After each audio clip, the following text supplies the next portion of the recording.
अश्वत्थामा महाभारत काल के श्रेष्ठ योद्धाओं में से एक थे। उनके पास कई दिव्यास्त्र थे। उनको कर्ण और अर्जुन जितना शक्तिशाली माना जाता है।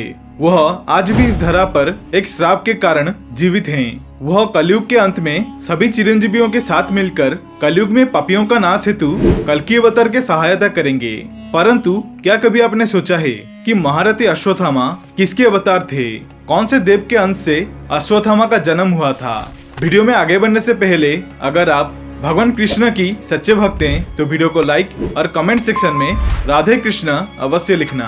अश्वत्थामा गुरु द्रोण तथा देवी कृपि के पुत्र थे। अश्वत्थामा निश्चित रूप से एक महान योद्धा थे। वास्तव में सबसे भयंकर योद्धाओं में से एक, जो निश्चित रूप से अर्जुन की शक्ति और कौशल से मेल खाता था। अश्वत्थामा के पास लगभग सभी दिव्यास्त्रों का ज्ञान था। मन, वायु या घास के पत्ते जैसे छोटी वस्तुओं के माध्यम से घातक दिव्यास्त्र हथियारों को आमंत्रित करने की क्षमता उनके पास था। युधिष्ठिर, भीम, सत्यकी और दुष्टदुम्न को कई बार महाभारत की युद्ध में हराए थे। वह एकमात्र योद्धा थे जिन्होंने घटोत्कच की राक्षस के सेनाओं का सामना किए थे। जब पहली बार युद्ध के 14वें दिन कौरवों के सेनाओं पर आक्रमण हुआ था, उन्होंने घटोत्कच के पुत्र अंजन पर्वा का वध किए थे। घटोत्कच से युद्ध करते हुए 1 लाख पांडव योद्धाओं को मार डाले।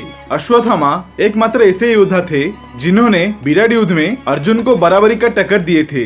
यहाँ तक कि उन्होंने साधारण धनुष से ही अर्जुन के गांडीव धनुष के डोरी को काट दिए थे।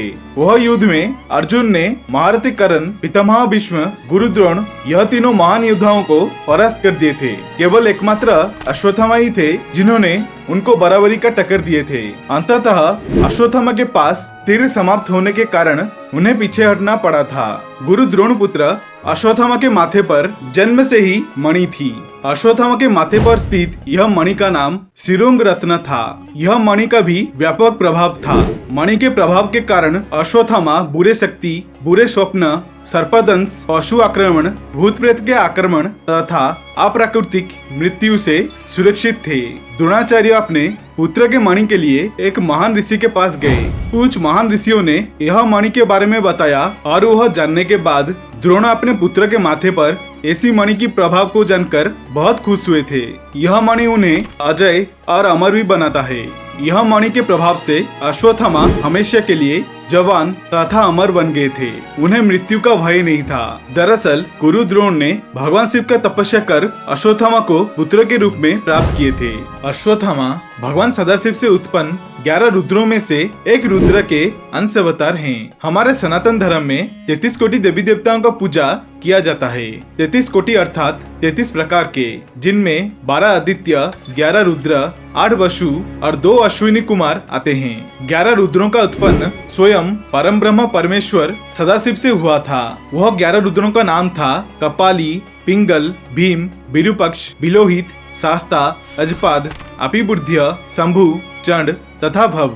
यह 11 रुद्रों में से भीम नामक रुद्र का अंश थे गुरु द्रोण पुत्र अश्वत्थामा।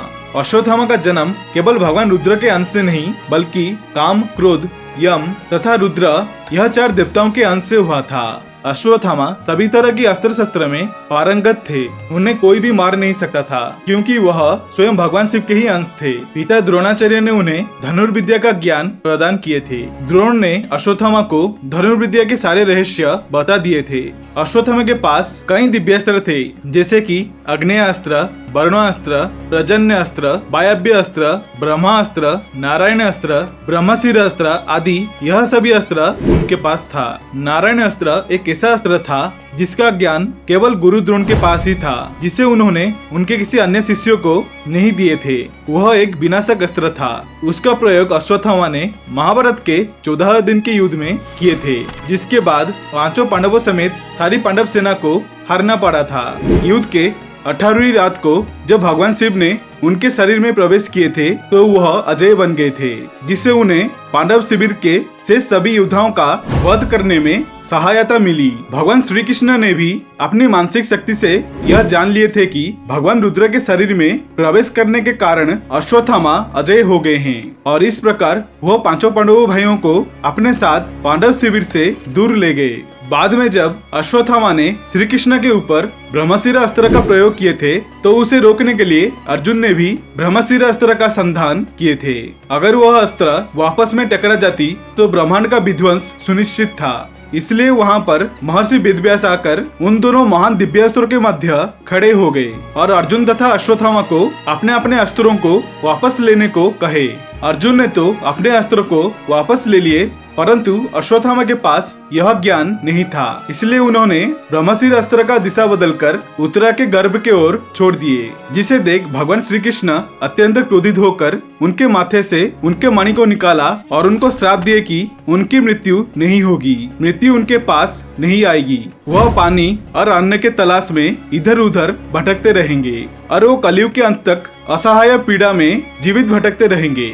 अश्वत्थामा आज भी जीवित हैं और वह सप्त चिरंजीवियों में से एक हैं, जो कलयुग के अंत में कल्कि अवतार के साथ मिलकर कलि पुरुष का अंत करेंगे। उन्होंने कुरुक्षेत्र के युद्ध में अर्जुन के साथ कई बार भयंकर युद्ध किए हैं। महाभारत काल के सभी प्रमुख व्यक्ति अश्वत्थामा के बल, बुद्धि एवं शील के प्रशंसक थे। खुद महाबली भीम ने युद्ध के 13वें दिन में कहा था कि अश्वत्थामा को क्रोधित मत करना, क्योंकि अश्वत्थामा एक बार क्रोध में आ जाते हैं तो वह अपने रुद्र रूप में भगवान श्री कृष्ण को छोड़कर किसी को भी परास्त कर सकते हैं। महाभारत के युद्ध के बाद जीवित रहने वाले योद्धाओं में से एक अश्वत्थामा हैं। वह सप्त चिरंजीवियों में से एक हैं।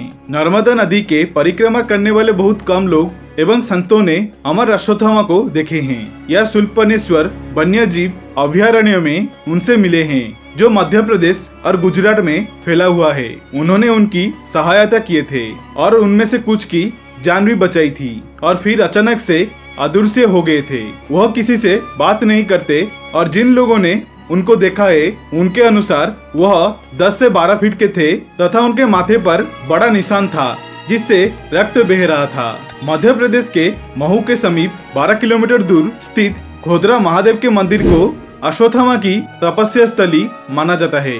ऐसी मान्यता है कि वह आज भी इस मंदिर पर आते हैं। असीरगढ़ किले के भगवान शिव के मंदिर पर भी अश्वत्थामा हर रोज सुबह सबसे पहले भगवान शिव की पूजा अर्चना करने आते हैं। सूर्यपुत्र कर्ण और द्रोणपुत्र अश्वत्थामा में गहरी मित्रता थी। वे दोनों एक साथ कई युद्ध लड़े हैं, जहां पर कर्ण के पास दिव्य कवच और कुंडल था, जिसके कारण वह अजय और अमर बन गए थे। ठीक वहीं पर अश्वत्थामा के माथे पर एक दिव्य मणि थी, जो उन्हें भी अमर तथा अपराजय बनाती थी। महाभारत के युद्ध में अश्वत्थामा ने कर्ण को एक बार बचाया था, तो कर्ण ने भी अश्वत्थामा की रक्षा के लिए अपने गुरु से प्राप्त भार्गवास्त्र का प्रयोग किए थे। आशा करता हूँ आप सभी को ये वीडियो अच्छी लगी होगी। अगर अच्छी लगी तो वीडियो को लाइक, शेयर, सब्सक्राइब अवश्य करना और कमेंट सेक्शन में हर हर महादेव, जय श्री राम अवश्य लिखना। देखने के लिए धन्यवाद। जय भोलेनाथ, जय बजरंगबली।